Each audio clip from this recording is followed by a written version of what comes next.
I mean, exactly as you described it. There was a report from the US newsletter Punchbowl basically suggesting that Amazon was considering posting the import duties next to the product's list price.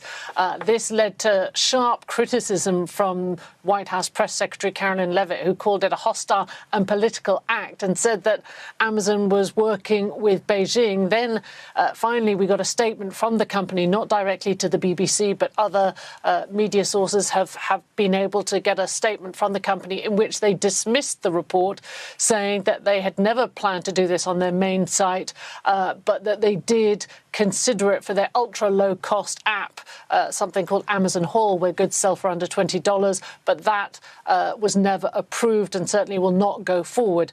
So a bit of a back and forth, but it sends a chilling message, and I think it highlights some of the tension we have seen which exists between the business community and the White House currently, in part driven by Donald Trump's trade agenda. And if you look in the case of Amazon, obviously these 145% tariff on goods coming in from China, that will have a big impact on many of their sellers.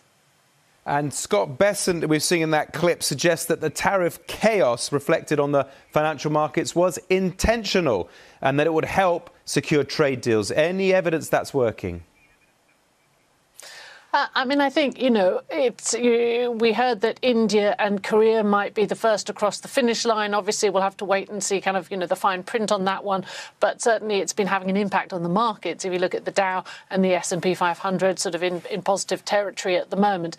I think, as you reflect back on the first 100 days, I was speaking earlier to Stephen Moore. He's a visiting fellow at the Heritage Foundation. He's also an outside advisor to President Trump.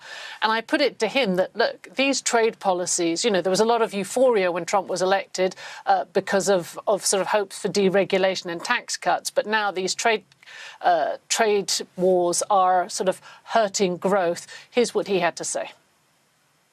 That's the worry, no question about it. I think that is the big question, is how serious and how much. I mean, we know there are lots of conflicting things driving the trade war in terms of their ambitions and their goals, but one constant does seem to be sort of the animosity that exists when it comes to China. There was talk at one point that maybe these tariffs were going to be used as a wedge to try and drive the rest of the world to come together against China. But given that they sort of have alienated allies, it's kind of a curious strategy, which I think many people are still trying to decipher.